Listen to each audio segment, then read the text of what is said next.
And a good Saturday morning to everybody. And thank you for tuning in to the best doggone podcast in the land with Ethan and Heather, a part of the Fanatical Elves Network, a subsidiary of the Fans First Sports Network. I'm Ethan Greenberg, and here's Heather. Heather, how are you this morning? You know what? I am actually excellent. I was not feeling well this week, and I am feeling better today. And there's a hint of sunshine in the sky right now where I'm at, so I'll take it. Hey, that could be far worse. It could be far worse. I mean, as I was telling you earlier, it's like I got screwed by one day. I know not only I'm going to lose an hour of sleep tonight, because of the moving the clock forward, springing forward, but I also lost an hour of sleep today because the clock I have, it apparently must have been, I don't know, maybe it's the date wrong, and it popped the hour forward. And so when I thought I was getting up at 8:30, I was actually getting up at about 7:30. I guess I was awake. So here I am. I'm a little tired, but it's okay. That's okay. You're tired, but bright-eyed and ready to talk about all of we don't have a ton of extra topics to talk about, but we've got a lot to talk about on the NBA and on the NFL. So I hope you're ready. I hope you had your coffee because we got a lot to go over. We do. I've had my cup of coffee. I got my Monster. I'm ready to roll. How about you? Did you have your cup of coffee I don't drink coffee, and Starbucks has discontinued the only drink that I drink for my source of caffeine. So I had these today. I had Reese's eggs. So I'm good. I had some Reese's eggs and I have my water. So I'm ready. All right. Well, there we go. And away we go. What's up first, Heather? Okay. We got.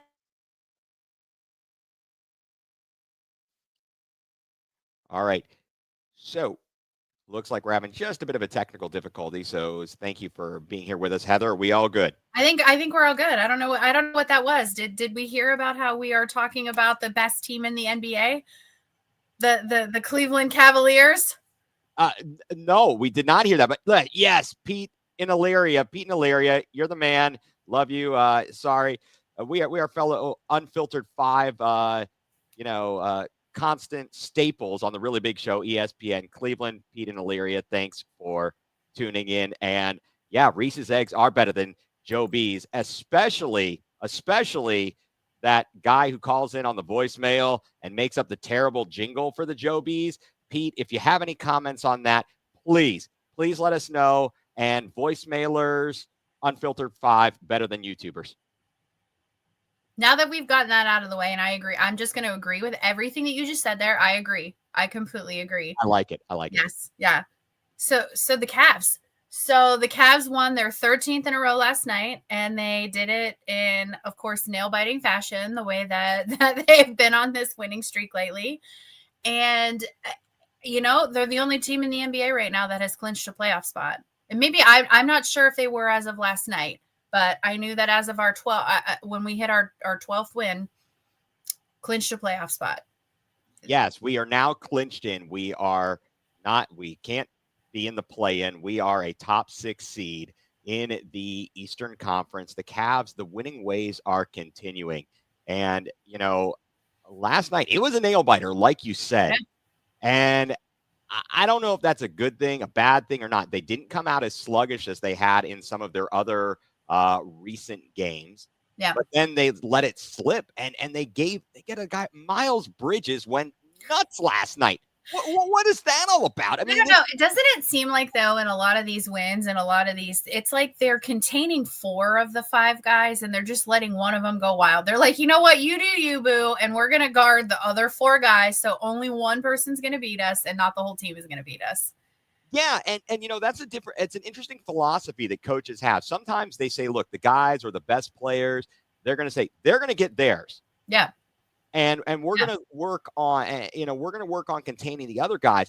It's just one of those things. And again, I didn't, fortunately, unfortunately, I don't know. I didn't get to watch the entirety of the game, but I got to listen on my drive home last night and listen to them come back. I turned it on and I'm like, we're losing. We're losing to Charlotte Hornets. Yes. Oh, really? Yeah. I couldn't believe it, but then I listened and they made the comeback. And it's the contributions. It's the players. It's DeAndre Hunter making clutch plays. It's Evan freaking Mobley with the shot clock running down and making that triple. Yeah, but you mentioned Evan Mobley. One of the things that I've seen on ESPN is how they're not calling it Donovan Mitchell's Cavs anymore. They're saying Evan Mobley and the league leading Cavs. And I love that so much for us because everyone knows that Donovan Mitchell, he's the guy that's going to get his, right? He's the guy. But okay, guard him. And then you have Darius Garland that's having a great season. You have Evan Mobley, who is having the season of his life.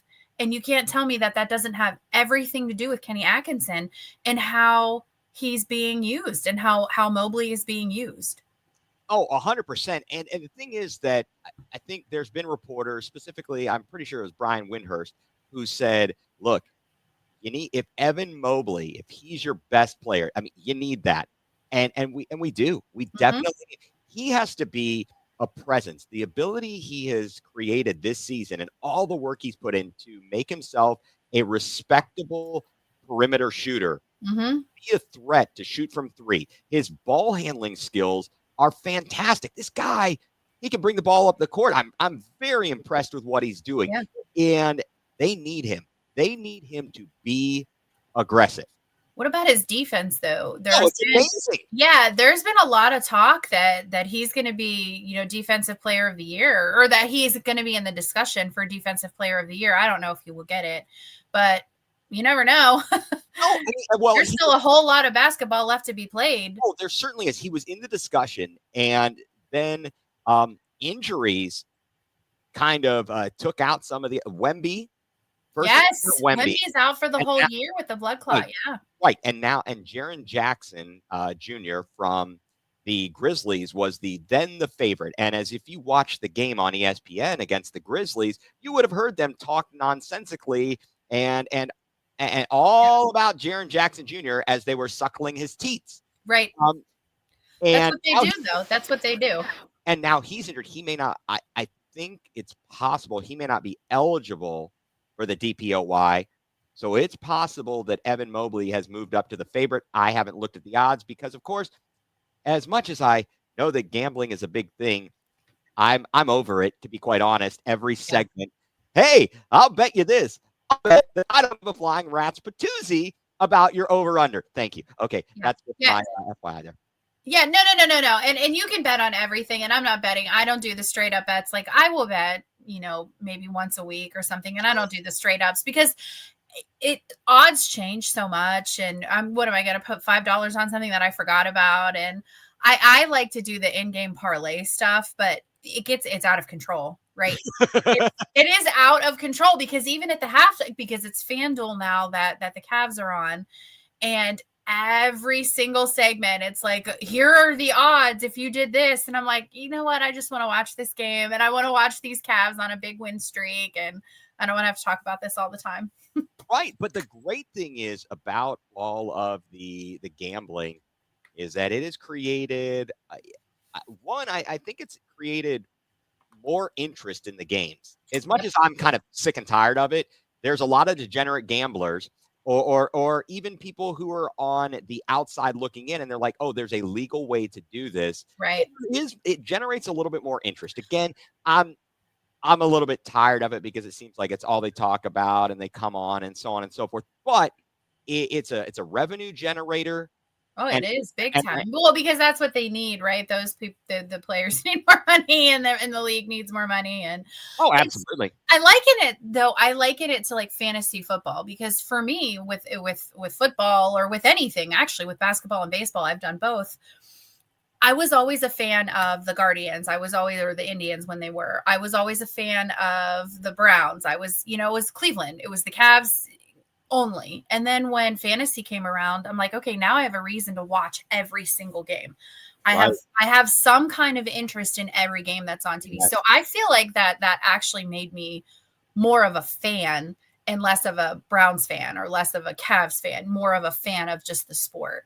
Oh, I completely agree. Yeah, it definitely, especially we've got March Madness coming up, and that is going to be so exciting. So exciting. It is. It absolutely is. So yeah, I know we've gotten off track here, but yeah, we digress. But the Cavs, they are, I'm sure you could have bet on would the Cavs have a 13-game win streak.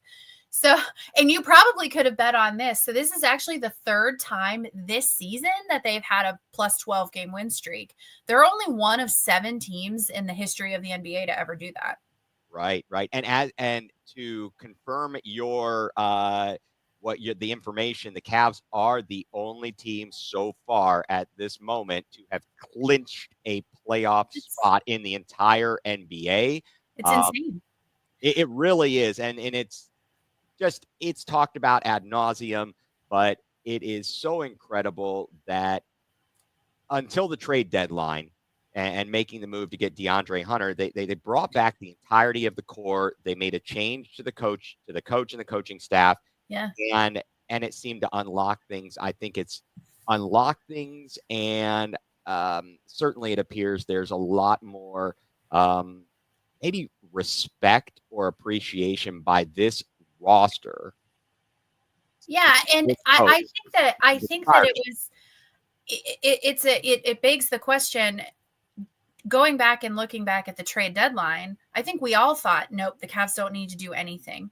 They're great, they're fine, leave the lineup alone. And then they add DeAndre, and now I'm like, well, what was I thinking? Like they made a good roster great with him. I feel like he's been such a great addition. And I maybe Pete, I don't know. I do think that you play up to the level of your competition. They have had a little bit of a gauntlet this week. They had a back-to-back. So I think that they're probably a little bit tired. Maybe they do get a little bit complacent, because where else do you go from here? Right. Well, and so I would say that certainly the way they played against Portland was not good. No. The way they played against Miami was not good. No, it wasn't good. Last night they came out and they had the lead at the half, and then I don't even know. Again, I apologize. They just looked flat. And you know what? They went cold. They went cold in the second half. There were a lot. Donovan was missing some gimmies, it felt like, for him. So they definitely did go cold. Yeah, it's very difficult. It is a long season. But the thing that the Cavs need to do, and I was having discussions about this, and I think that, right now, not only are they trying to lock up the 1 seed in the East, they have an opportunity. You want to try and lock up the potential home court. Right. For the whole thing. Yes. Right. Yeah. Oklahoma City is 52-11. So at this juncture, if the Cavs and the Thunder were to meet up, the Cavs would have home court. Right. So it is very important. They've got a goal. They have to keep goals in mind. Mm-hmm.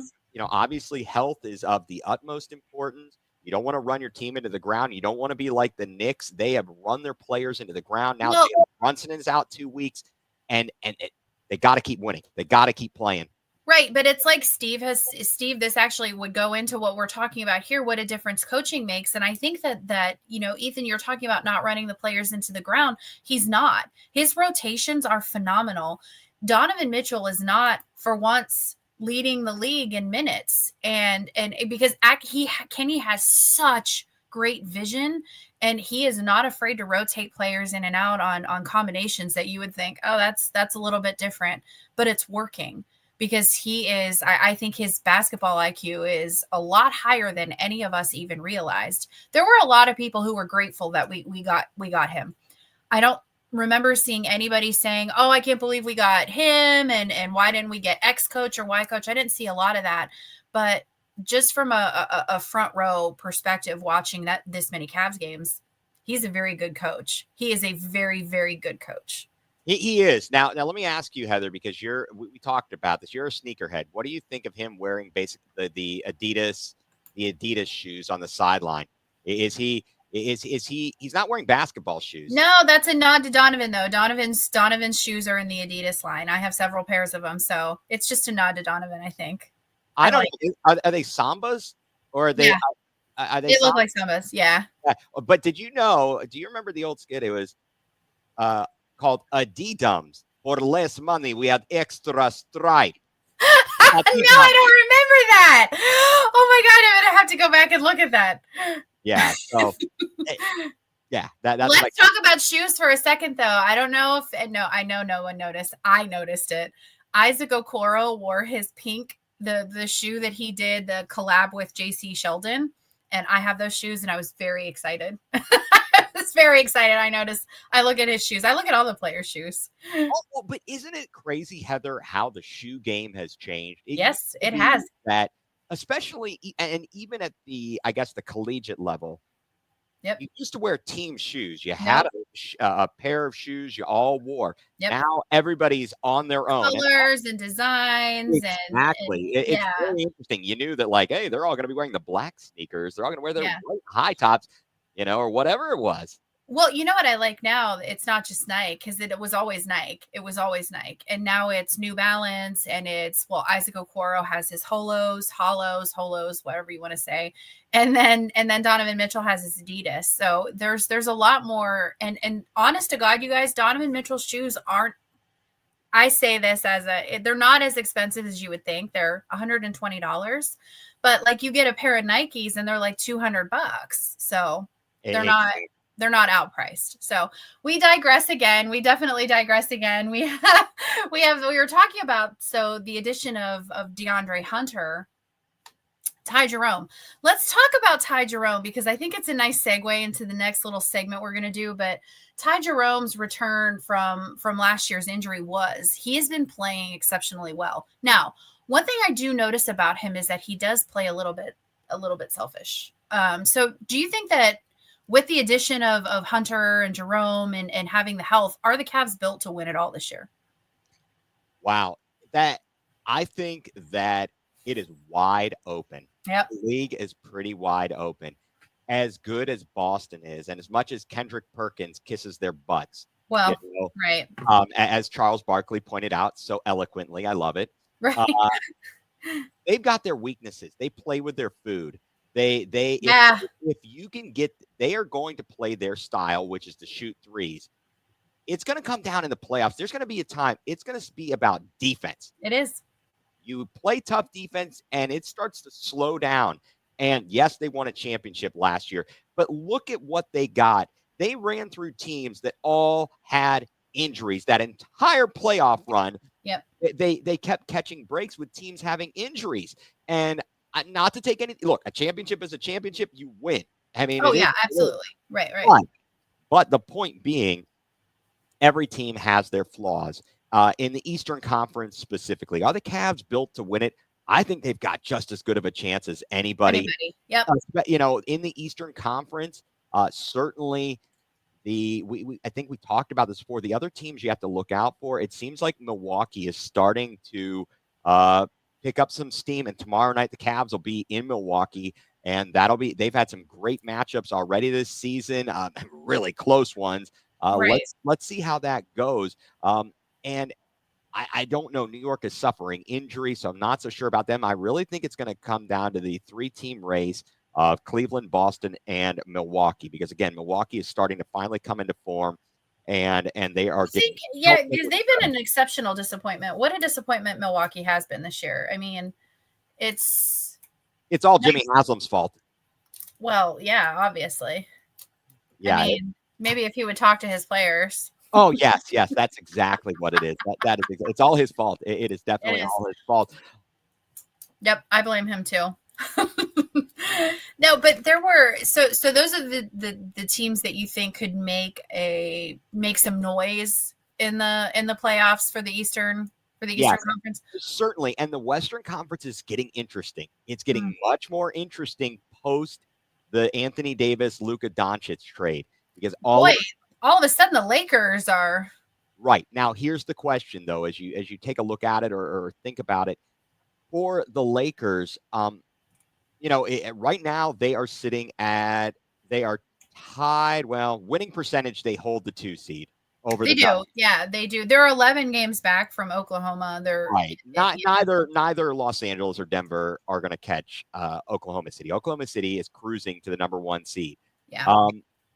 OKC certainly has played very well. Let's see how they do. Last year, they pooped the bed in the playoffs. They did. I think that's the interesting point about this too, though, is that regular season is obviously it's one thing, but postseason is a completely different gear. That's where you really find out like these players and what they're made of and how they respond. Going back to the Eastern Conference, you don't think that Detroit or the Pacers could make any noise? Well, all right. I don't think Detroit. I think out of those two, I think the Pacers probably have the best chance to make a little bit of. It depends noise. on the matchup. It depends. Yeah. Let's look at it here just real quick. So right now, if we looked at it today, and notwithstanding who wins in the play-in, right? The Cleveland is the 1, Atlanta's the 8. I don't like that. I don't like that at all because we don't match up very well against Atlanta. We never have. We seem to figure it out the last time we played them, but I don't want to see them. Of course, I don't want to see Miami. I don't know. I don't want to see anybody. But no, Boston is the 2, and they're pretty firmly at 2. New York's the 3 at 13. I mean, right now Boston, but Milwaukee's only 3 behind New York, and New York's going to be without Jalen Brunson for a couple of weeks. Weeks, right? Now, I think that let's say the 4-5 is Milwaukee and Indiana. Yeah. I think Milwaukee. They could flip flop. It's within a game. It's possible, but right now I think that Milwaukee is trending up. Indiana is trending.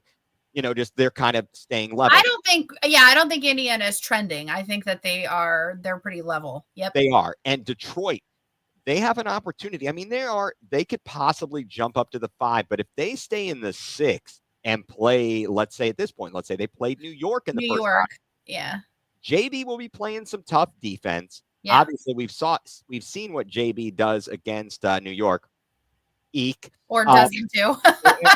Doesn't win. Right. Exactly. So I think it is possible that Detroit, if they match up against New York because of New York's injuries and how much they have to play, that they play their guys, it's possible Detroit could make a little bit of noise, but I don't know that anything beyond the first round would be the potential. I think that might be the ceiling for them. I really, as we talked about it, it really appears it's Cleveland, Boston, Milwaukee, and New York because of their injuries. I'm just not seeing it. There's a big gap. Yeah, it's like you have the top teams. It's almost like in college football this year, you have the teams here and then you kind of have everybody else. You've got like those top couple of teams and then you kind of have everybody else.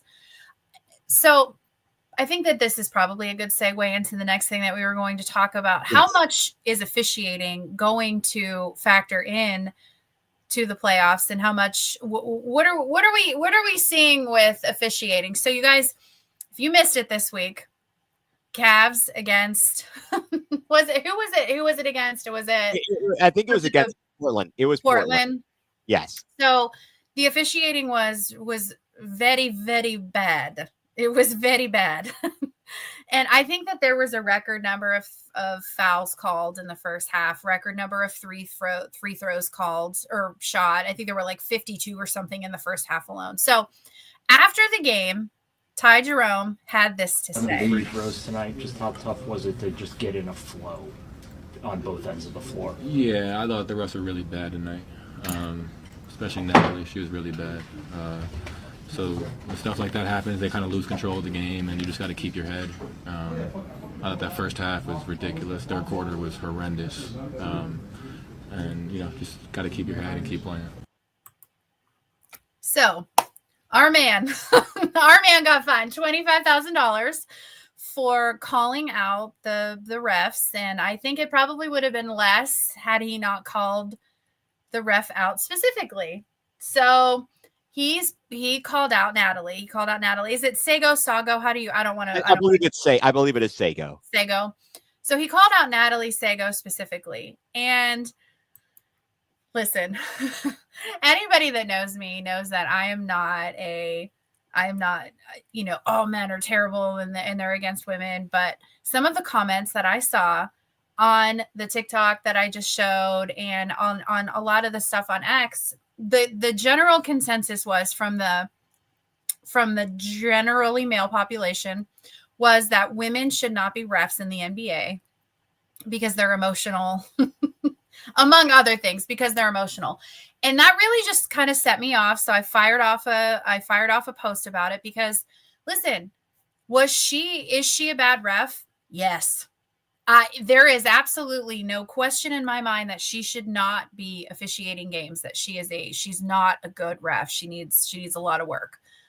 Is it because she's a woman and because she's emotional? No, she's just a bad ref. How many times do we watch games and we're watching men officiate and we're like, what the hell was that? That wasn't a foul. And you're yapping about, men being bad officiating. And I don't know. It gets me all like fired up because it has nothing to do with the fact that she's a woman. It just has everything to do with the fact that she's not good. So Ethan, what are your thoughts on this? All right. Well, first of all, amongst the comments I just pulled up here, at NBA, you can't let two women ref together. Their periods link up and they get too emotional. That's how it works, you guys. Women can't stand next to each other because we sync up and we're just crazy together.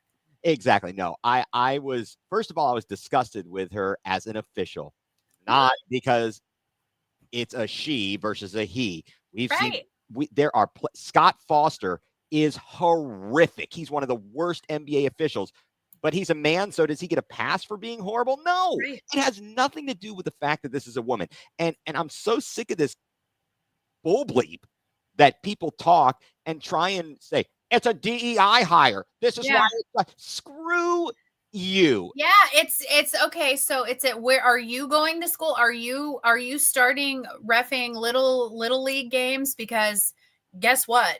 Parents are terrible. They'll cut your throat out. So that's why we don't have refs. That's why we're having to dip into the women pool too, because we don't have a lot of men that want to do this anymore. It's a terrible job.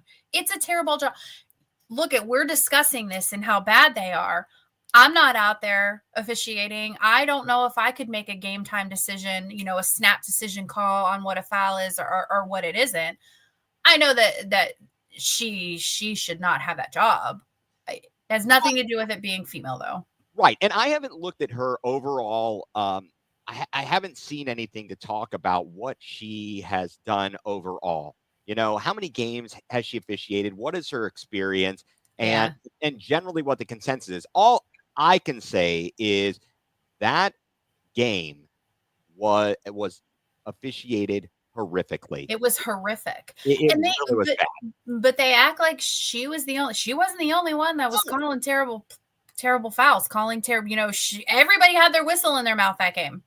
Yeah, it's crazy. And you talk about officiating and how much it changes. And just to share a personal experience of watching officials throughout a season. So last weekend I was down. So for Division III men's basketball, I was actually there to cover the women's basketball, but I was there at the conference tournament for the Old Dominion Athletic Conference for Randolph-Macon. And in the game they played, the semifinals, all of a sudden the officials swallowed the officials swallowed the whistles. And guys are getting knocked on the floor and they're not making calls. And basically, officials suddenly changed the way they officiate from the entirety of the rest of the season. Yeah. You can't do that. You got to stay consistent. And again, it's crazy. How is this? So you get people who complain, you got to swallow the whistle. You can't call the foul there on the last play. You can't do this. But right. You can't have it both ways. But as players, you have to maintain composure. You do. You have to be able to play through it. You can't be getting technical fouls. That hurts. Well, one can argue that the men were being emotional because they couldn't control their temper. So there's that argument that, I don't know, maybe human beings get emotional. What? I don't know. Men have feelings. What? Wait, no.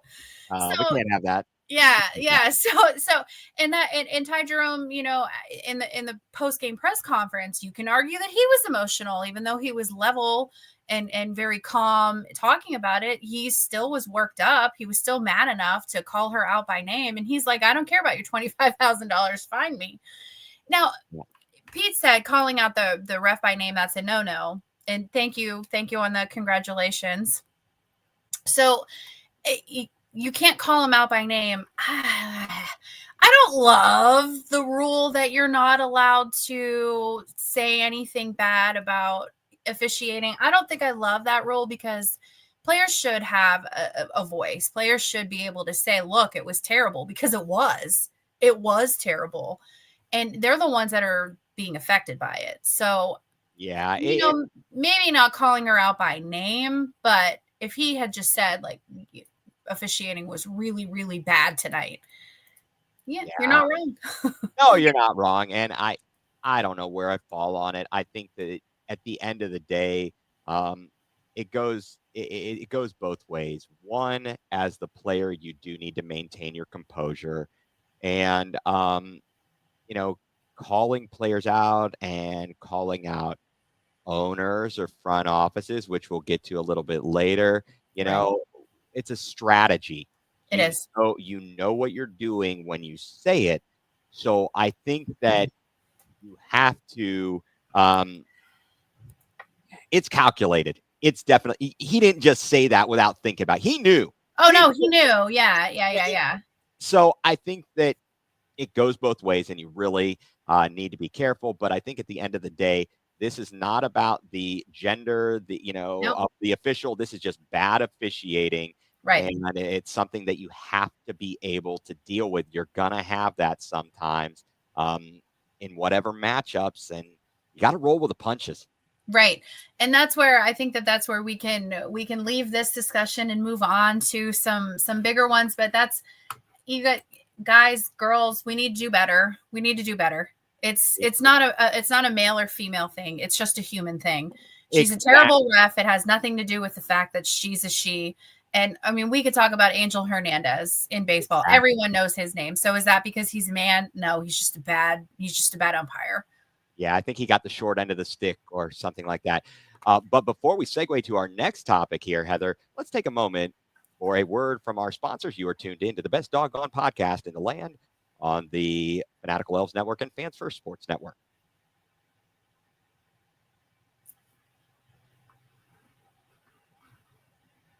And welcome back, everybody. Thank you for tuning in to the best doggone podcast in the land. A Saturday morning wake up special. We are rocking and rolling. We are all jazzed up. It looks like both of us have had a serious amount of caffeine, and all you've had is a Reese's egg. Just one. I've just only had one. That's all we're gonna. No, it's tragic. It's tragic. I don't drink caffeine, or I don't drink coffee, and the only caffeinated drink I have, Starbucks discontinued. So cold turkey. So this is just me again. Which one did they? I know they discontinued a lot of them. Which one did you like?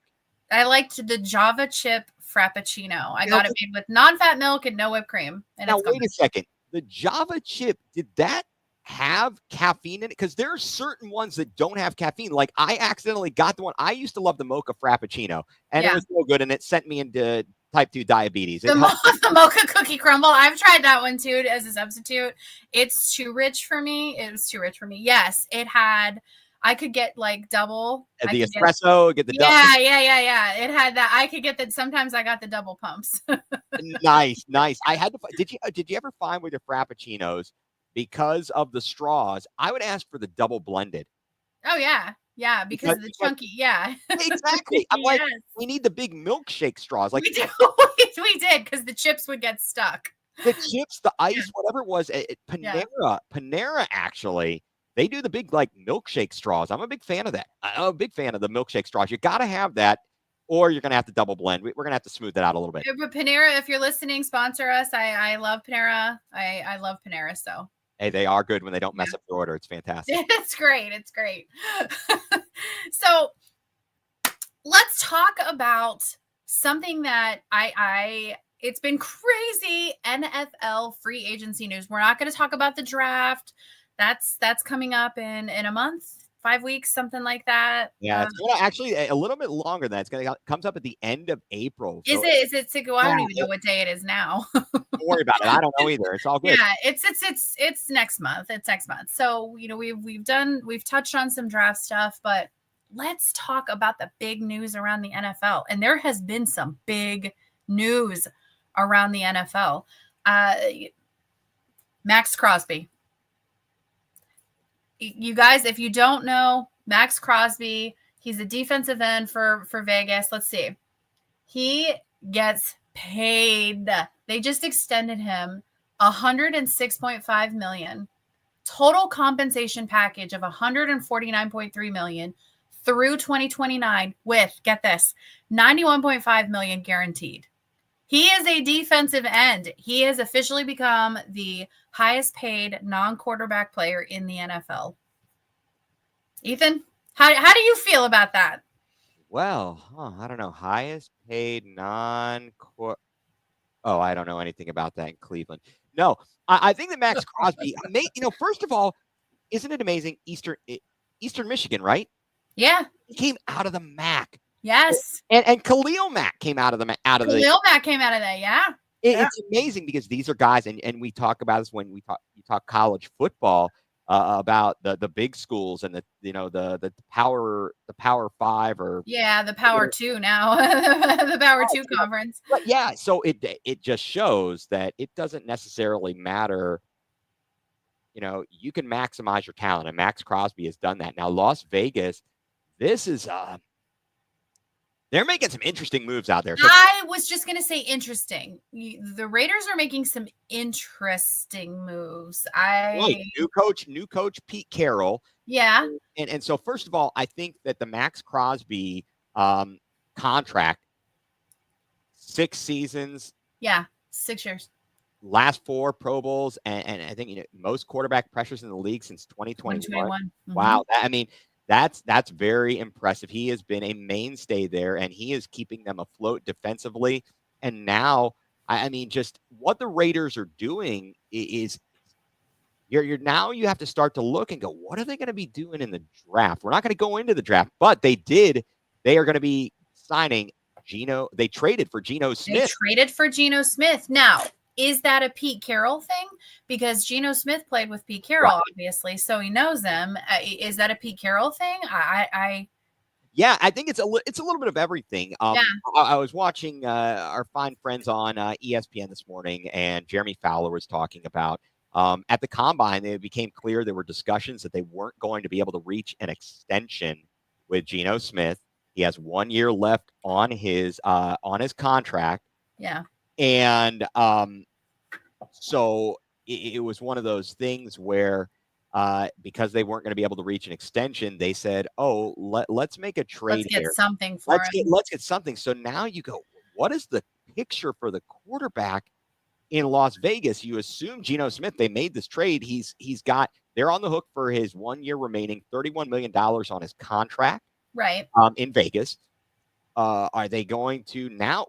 What are they going to draft? Are they in the market for a quarterback now, or do they feel they can buy a few years with Geno and not go to the well? It is a lot of really moving parts. There are a lot of moving parts, and we're not going to see it all put together this year for the Raiders, but I think that we're going to see them in a couple of years. Like it or not, Pete Carroll was a really good coach. Does he still have it in him? I don't know. But he was a really good coach. He was one of on the rare side success stories of being successful in college and being successful. Now, was it because of the talent that he had? I don't know. Yeah, but, certainly he made the most. Well, he had Marshawn Lynch, and he had Russ Bus in his prime. Yeah, he did, and he created a winning culture out there. Yes, he did. Yeah, he helped as coach. They really developed and the league. Right. They nurture that. He did. And so I'm not a gigantic Pete Carroll fan, but he certainly has a track record. The question is, can he recapture that in Las Vegas? Vegas has struggled. But part of the problem has been the quarterback play. When you're talking about either, Minshew, Aiden O'Connell, Desmond Yeah. Ritter. It's not a we know all No. about bad quarterback play, and that was bad quarterback play, and they got to get somebody to steady it. And the issue for them, I think, is a couple. Certainly, being in the AFC West and having to face off against Kansas City, it's going to make it difficult.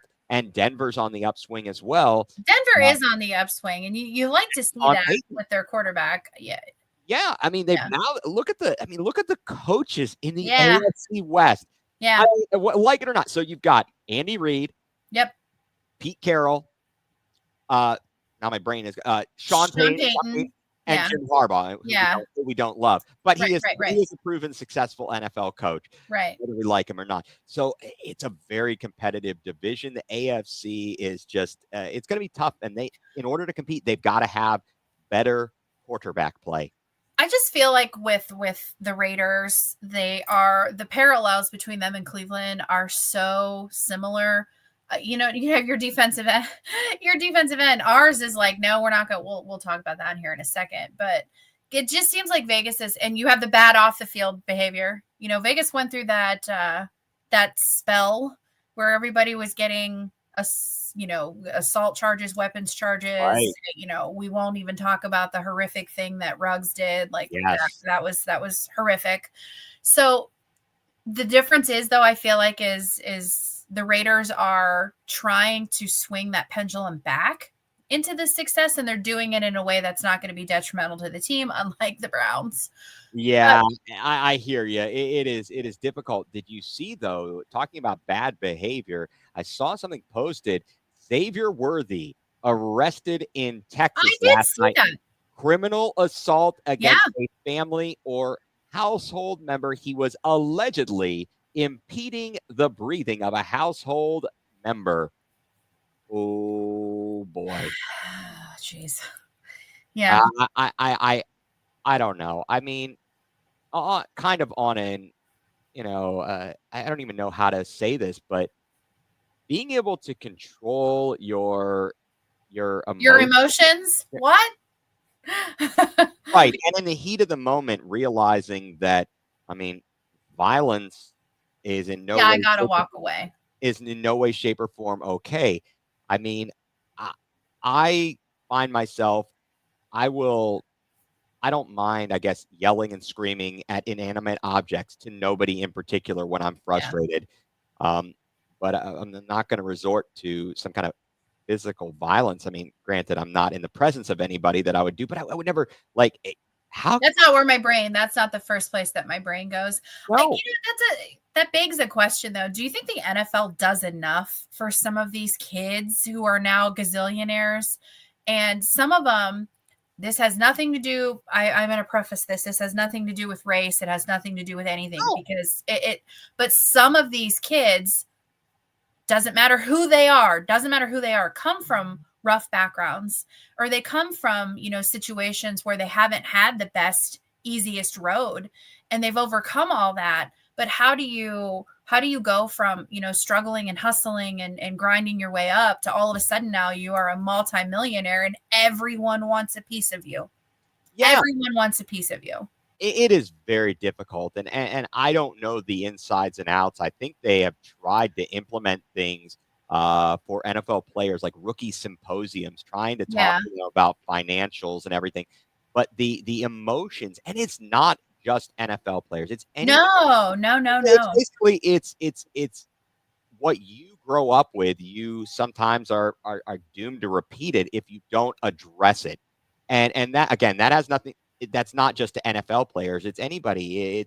It's people who are have abusive relationships. They think that's how you handle things. Exactly. It's very difficult. And mental health, there's a stigma with seeking help.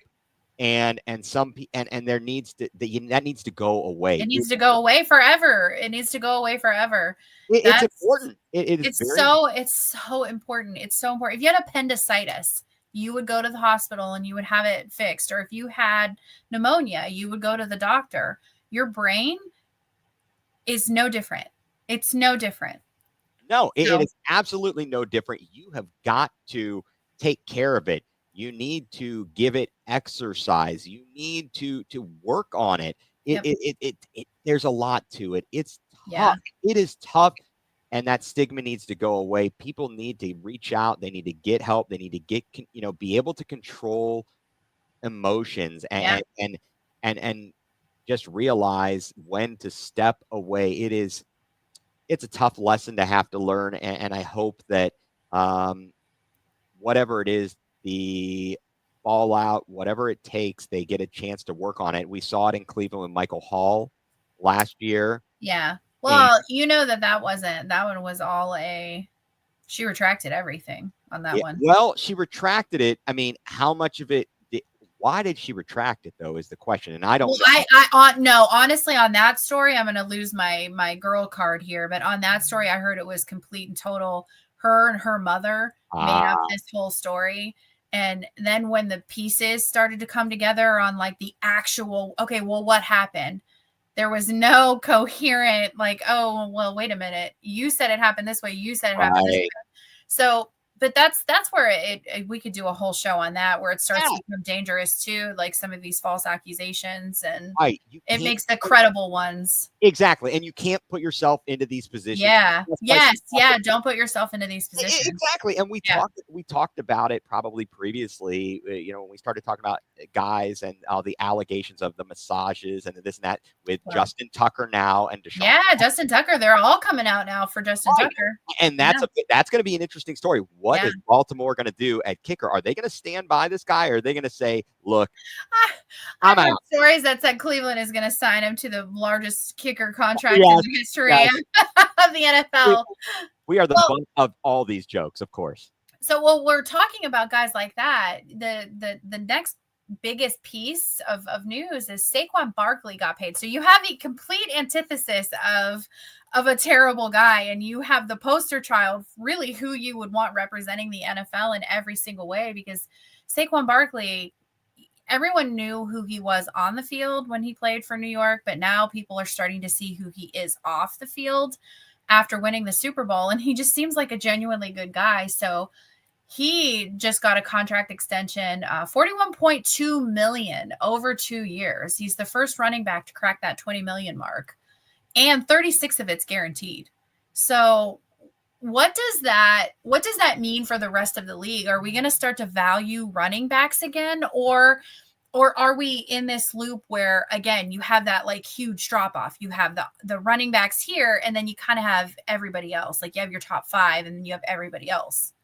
No, I think that there is value. We are returning and seeing the value of the running game. We saw this was the stupidity in Cleveland, that we were ahead of the curve in the running game. We were ahead of the curve, and then we let everybody go. And then we let everybody go because of the stupidity of the trying to placate and help a washed up quarterback who we owe a lot of money to. Yeah. He was stuck in a pickle.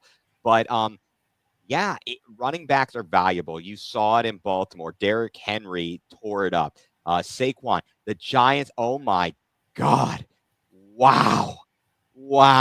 You want to talk about stupid moves and dysfunction? Thanks, Giants. That's a nice move right there. Letting him go to your division. He goes to the division opponent and then wins the Super Bowl. That is and has the best career ever. I mean, he was just sick. Like there was nothing that man couldn't do. No, I mean, he leaps over defenders. He does in a single bound. Exactly. No, and he really, what he did was incredible. And as you talked about, and I may have mentioned this, listen to him on an interview of all places with Howard Stern. And you got to hear more of the personal side of things. It wasn't about the football per se. And he seems like a genuinely good dude, and I'm glad for his success. I think that the running backs are becoming even more important. It is a big draft class. We are going to see there's a wealth of riches out there. Yeah. And I think you're going to start to go back. Maybe you're going to see more feature backs and not running back by committee. That would be an interesting turn, because it's sometimes there are teams that they're 3 deep. They're 3 deep on that, and they rotate them out regularly. So I wonder if that is, if we're going into a different swing again with running backs. Not that running backs ever lost style, but they didn't draft. They're not being drafted as high. They're not getting paid as much. I mean, you're seeing the shift with quarterbacks, obviously, but even wide receivers, because what the hell's going on in Cincinnati? They slapped the franchise tag on T. Higgins. What's going on there? Well, this is what Mike Brown said. Okay, this is what I think, to use the words of former mayor or politician in Cleveland, George Forbes.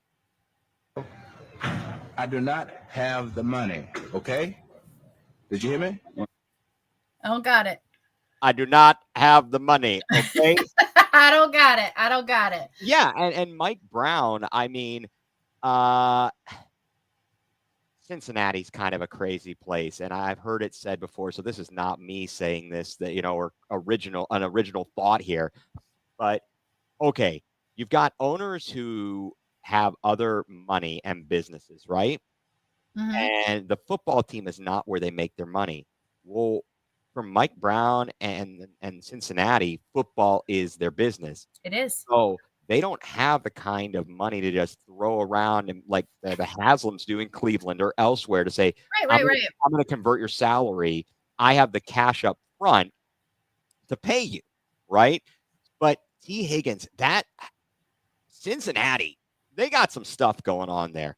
You've got the T. Higgins issue and the Hendrickson issue. Yeah. The Trey Hendrickson asked for a trade.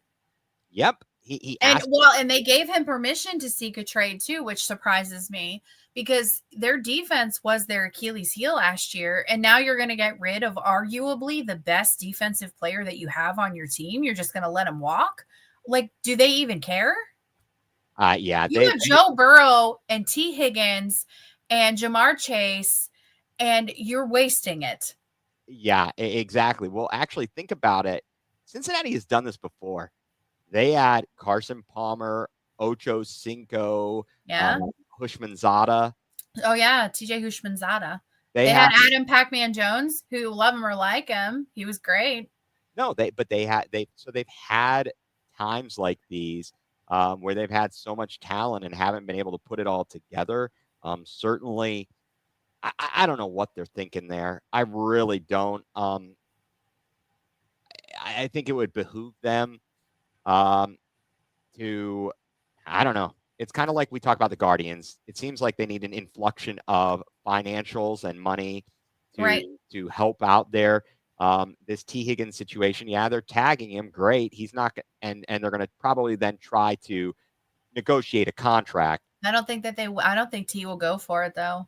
I don't think so either, because I don't know that they can pay him what he. Yeah, I agree. You can't keep Jamar Chase and Joe Burrow and T. Higgins and pay them all what they deserve.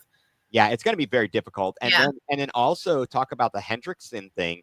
Sam Hubbard announced his retirement. He retired. I heard though that Sam Hubbard did it because he was going to be released. Okay. See, I thought I heard something. So anyway, you slice it, you've got. But that's a big piece too. It is. It's a very big piece. They are going to be in some trouble. I agree. And so I think that they've got an uphill battle. As good as their offense can be, that defense is not looking great. It's so bad. That defense was so bad last year. It was. Oh yeah. And take what I'm saying with a grain of salt. I call out the Browns too, though. We weren't exactly lighting it up. So terrible. Yeah. But so was I mean, Cincinnati had to put up 30-40 points a game in order to have a shot. Yeah, and had they not had such a poor start to the season.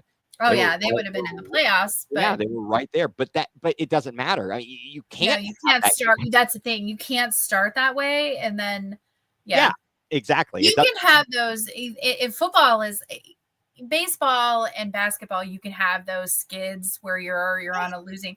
You can't any more than 2 in a row in the NFL. You're toast. You're cooked. Yeah, you really are. And yeah, it's the statistics. Everything is the numbers say that you're in trouble. That's the bottom line. It's hard to bounce back from like those slow starts. It happens. Yeah. But it's rare. Very rare. I think that slapping the franchise tag on T is going to backfire, because now I don't think he's going to. Now he's like, they think this is the second year in a row that they did that to him. So now he's like, you're impeding my ability to go out to a team and make bank 2 years in a row now. So I'm not going to stay. Yeah. Although for T Higgins, he's got to be also kind of pissed because the market, there's so many good wide receivers Yeah, there in are. the league. And then he's going to start he's getting the mileage, as we talked about running backs. Yes, he is. And yes, he is. His value is going to go down. It just slides. Yeah. Every year, that unless you're in your prime, unless you're young and in your prime, like your value goes down every year. It's like a car. It depreciates. Yeah, it depreciates. It definitely depreciates. So, well, we can talk. I think that we'll skip over Kirk Cousins for now, because let's talk about the depreciation. Joey Bosa. Yeah. I did not have that on my bingo card. I feel like I don't think he was the player everybody thought he was going to be coming out of college, but I don't think he was that bad. He was mediocre at best. Yeah, he was mediocre. I think it was just there's just such a shadow with his brother, because Nick is so good. And he's younger. He's Baby Bosa. Yeah, I mean, I just remember everybody calling him Baby Bosa when he played for Ohio State, and it was What are your thoughts on Bosa? I mean, he has not had the best career. Okay, so last year he played in 14 games. He had 22 tackles and 5 sacks. If you want to talk about depreciation, that's depreciation. Yeah. 9 seasons, 72 sacks. He's been in the year, I think, a year more than Myles Garrett, and Garrett's got over 100 sacks. Yes. Yeah.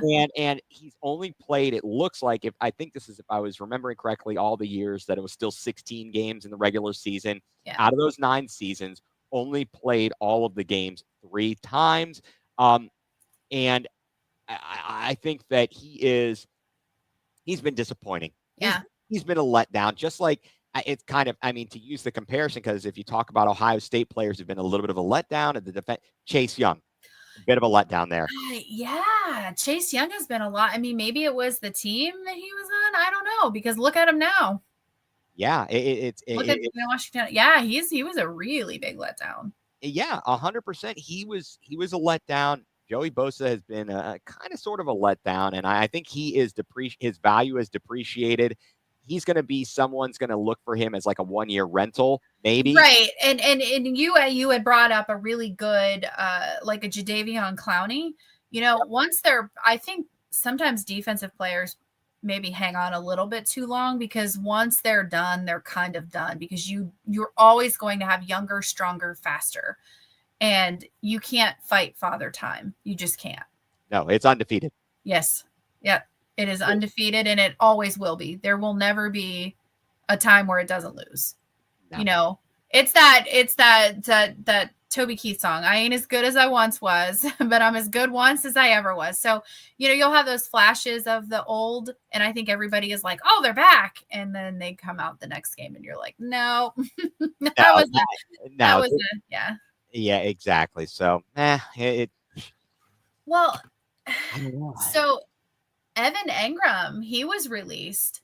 Tight ends are not exactly hot commodities anymore. And Engram was a staple on a lot of fantasy rosters for a long time.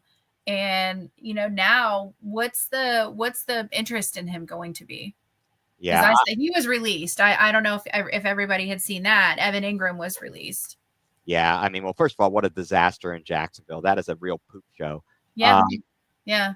I don't think that Ingram's market is going to be a big thing. However, if he's on the cheap, I can talk to you about one team that needs players on the cheap and is going to be looking for tight ends, Cleveland. And right. There will be, somebody will look for him. Look, if he's certainly good, and I mean, it depends what he can give out there on the field. If he can be the blocking and provide that little bit of veteran leadership.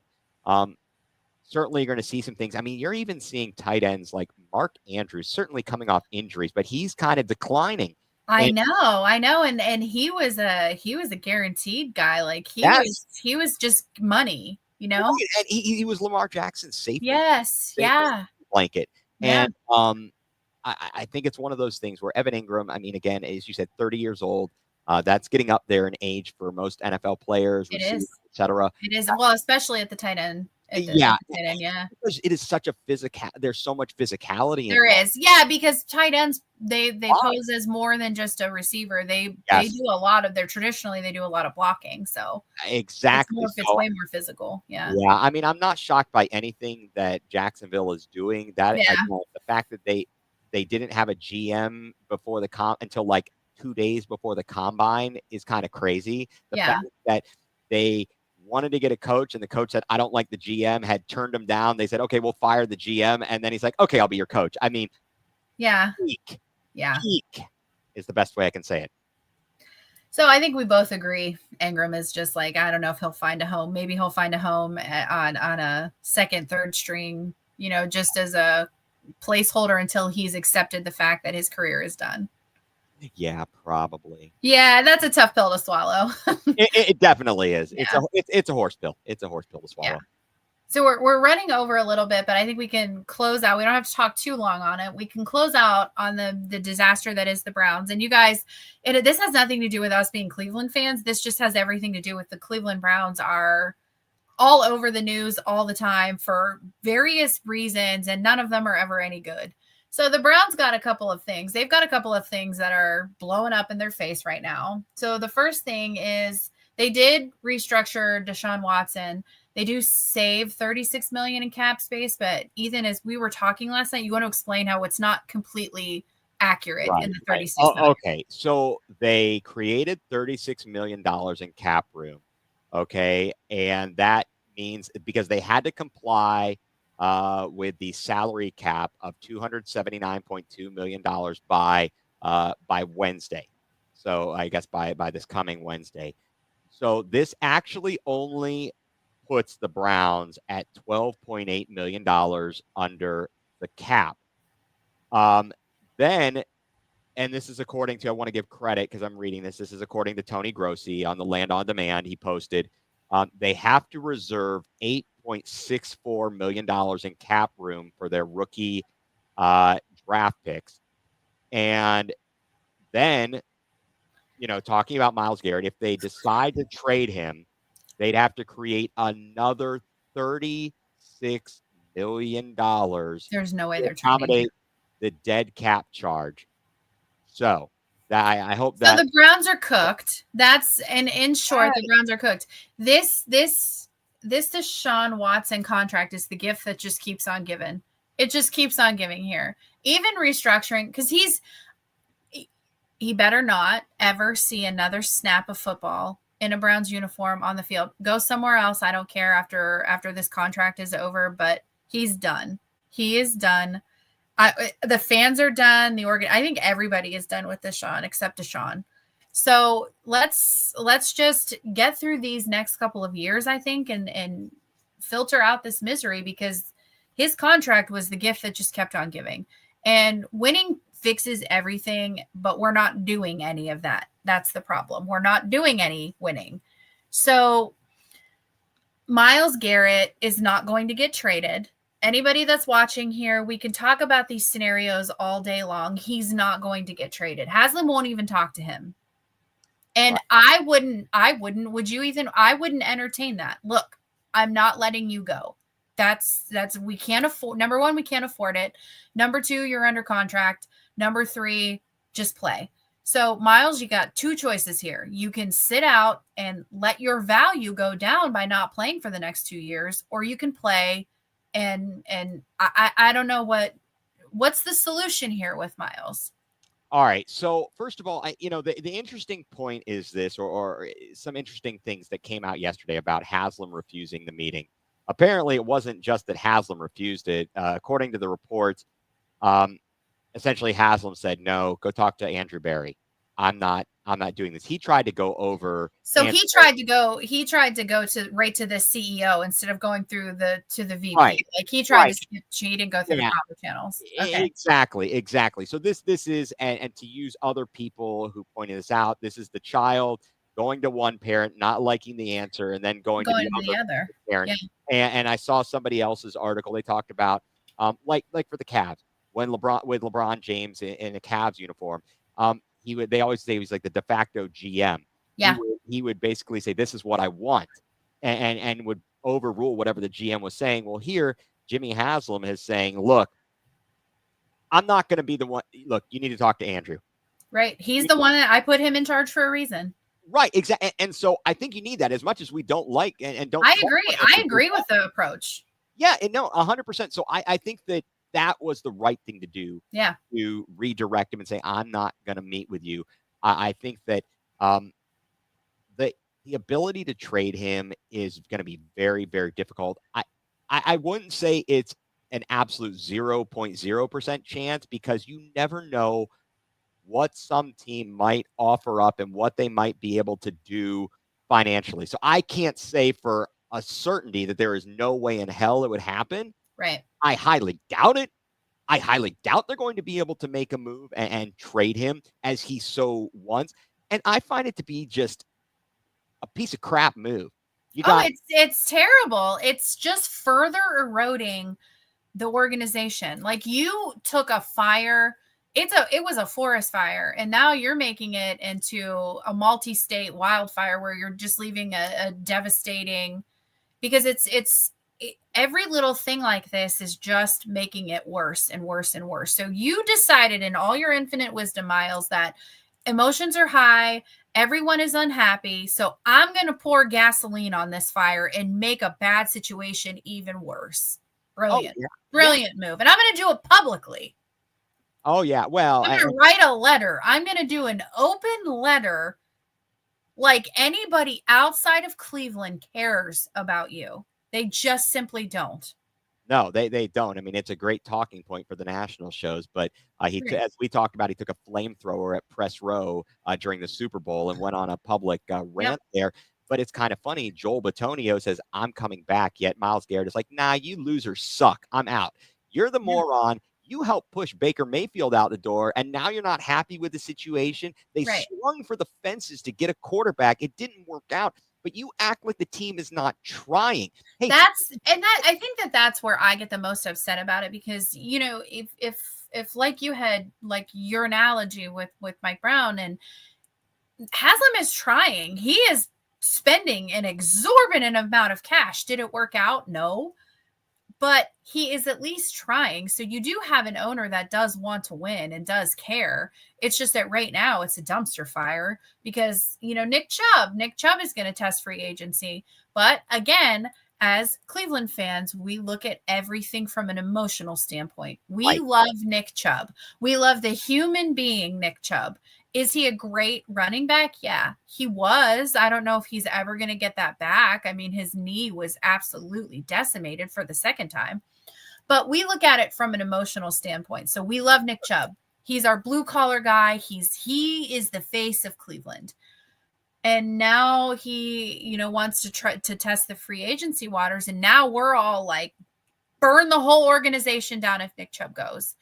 But we also fail, like you said, we also fail to see that it is actually a business. It actually is a business. It is. It is definitely a business. And we have no idea what went on behind closed doors. No. Did they meet? Did Nick Chubb and his representatives go and say, we want a $20 million a year we want Saquon Barkley money? And they said, look, you're coming off injuries. We cannot offer that. This is what we want to offer. And they said, and maybe they said, no, we're not going to do that. And the Browns said, okay, look, you can see if anybody else will. See if anybody else will. And we'd love to have you, but we're going to let you take a look. You know, we don't want to hold you back. You see if what you can get. And if it works out for you somewhere else, hey, the best of luck. We love you. If it doesn't, you know, we'll try and work something out. We don't know. And there may be stories that come out, and we won't know that right now. No, we'll find out later. We'll definitely find out later. But one of the interesting things is that this story came out a little while, a couple of days ago, several days ago, and we haven't heard anything you haven't heard rumors of teams that are clamoring to go after him now. So it does lead me to believe that there is way more to the story than Nick Chubb just saying, I want out of Cleveland, or the organization saying we want you out. It leads me to believe that there's way more to that story than just the black and white, simple thing that we heard. Yeah. And it's tough, like you said. And I think a lot of fan bases are like this. There's a lot of emotion involved. We are fanatics. That is, we are fanatics. Yeah. We are fanatics, and emotions get the best of us. Yeah. But you have to be able to sometimes step back and look at it and say, look, this is the situation. And why is it? Because, there's the same people that would yell that you let him walk out the door, the same people that yell and scream because you overpaid a guy and now you get money. Hello, Deshaun Watson. It's fine as long as you're winning. Winning fixes everything. And then when you're not, that's when everything just gets heightened. Yeah, it's really tough, and it's a business, and it's hard. Sometimes it's hard fanning. It's very hard fanning. It's very hard. It's very... It is. I think it's one of the things in my life that causes me the most joy, but it causes me the most grief. It brings me the most joy and causes me the most grief. There is nothing like it. There's nothing like it out there. It's fanning. It's a weak one. It's a weak analogy, but it's like being a parent. You got kids. Yeah. It brings you so much pride and joy, but it can bring you so much pain and angst. Yeah. And certainly you can't get rid of your kids per se, it's like you can a sport. That's kind of disposable. But honestly, if we could get rid of, if I could walk away from Cleveland and not care, I would totally do it. I would do it in a New York minute. If I could divorce the Browns and never care about them again, I would in a minute. I can't do it. I can't do it. Nope. And I would. And that's why we are who we are. It is. No, it is. Yeah. As it's said by Tony Rizzo, it takes courage to be a Browns fan. It does take courage to be a Browns fan, but we'll close it out with this. Being a Browns fan has gotten me some of the best friends that I've ever had in my life, and I am co-hosting with one of them right now. So had it not been for this dumpster fire of a team, Ethan, I would have never met you. And I'm very grateful for this. So they at least bring something good. They do. They bring us all together. Yeah, definitely. So great to be here with you and use our Browns and Cleveland fandom. Yes. To join forces. Yeah. And speaking of joining forces. So first of all, just a programming note for everybody out there listening. Tuesday night, 8:00, Going Nuclear and the best doggone podcast in the land. We will be together. Heather, myself, Mike Rasinski, and our special guest scheduled is Matt Fontana. Matt Fontana, previously at ESPN Cleveland, is on Big Play, and he's on ESPN National. So we are going to have a great program. So please stay tuned for the links. Be sure to join us on Tuesday night at 8:00 is when we are scheduled. Please like and subscribe to our Twitter account, to our YouTube account, Best Doggone Podcast in the Land. Check out all the great programming on Fanatical Elves, Fans First Sports Network. You can find our podcast on all your favorite podcasting platforms, whether it's Apple or Spotify or whatever it is. Look for our programming. You can look for Fanatical Elves. You can please, we're out there. We're out there everywhere. We really appreciate your support. We could use your support. Give us a follow. I have it right there. I've got it right there on how you can find us. And then we have it our ticker. Check us out on YouTube. We really appreciate it. Yeah, we absolutely do. And I mean, couldn't be more thankful for everybody who tuned in this morning, everybody who's commented. We always appreciate the interaction. And again, please like, follow, subscribe, tune in. Again, stay tuned for the links Tuesday night, 8:00. And on a selfish note, tonight, if you're not busy watching maybe Lakers Celtics or before then, we've got the second round of the NCAA Division III women's basketball tournament. I'll be on the play-by-play for Randolph-Macon Yellow Jackets taking on Elizabethtown College in the second round of the NCAA Division III women's basketball tournament. I will have posted it on my Twitter links, etc. So if you get an opportunity, if you're sitting around, whatever, feel free to give a listen and really appreciate it. Heather, what do you got going on? I know you've got some stuff coming up this weekend too. Yeah, give it a listen, guys. I've listened to his. He's a good play-by-player, so give it a listen. I obviously doing the crossover, joining you and everyone on Tuesday, and I'm excited for that. That's going to be a really good show, and I will be posting it later today. Check it out. I have a special guest, Newt. I'm going to be hopping over to Bougie Sports and doing a draft special. You guys, the guy that I'm going to have on here is a savant. So I am sorry. He's so good. He's so smart. He knows every player, every team. So stay tuned for that. We're going to be going over some draft stuff because the draft is however long it is away. And, just looking forward to doing more of our weekly pods here. And, there's a lot to talk about even in the off season because baseball is coming up. Yeah, we've got a lot of interesting things. Tyler Naquin, pitcher? I know. We might talk about that. Give us a couple weeks, you guys, and we're gonna start talking about that too. So there's just a lot to cover. There's a lot to go over. There absolutely is. So, Heather, as always, a pleasure. Everybody, thank you for tuning in this morning.